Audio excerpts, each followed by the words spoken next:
我肯定他的回答，我觉得他的说法是合理的。毕竟这样子对大家都好，就算被切割，我觉得他的选择都是对的。我要在这里非常郑重的跟 Grace 还有阿翔以及小朋友们，还有阿翔的家人、爸爸妈妈，非常郑重的跟他们说一声对不起。真的非常的对不起。身为一个公众人物，我在社会大众面前做了很不好的示范。那我也要借着这个机会，在你们面前跟你们说一声抱歉。在这一段期间内，其实我也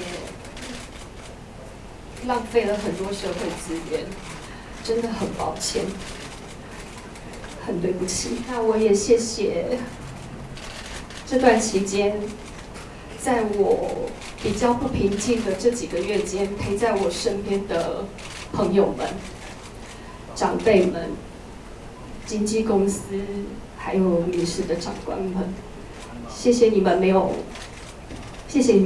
放弃我。我肯定他的回答，我觉得他的说法是合理的。毕竟这样子对大家都好，就算被切割，我觉得他的选择都是对的。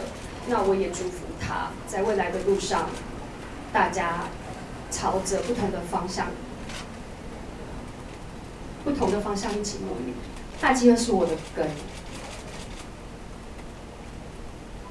综艺大集合是一个培养我的地方。那我尊重公司这样子的决定。好，来，不好意思，来。我觉得这样子的安排很合理，那我也接受。毕竟我是做错事的人，那我没有办法就是辩驳这样。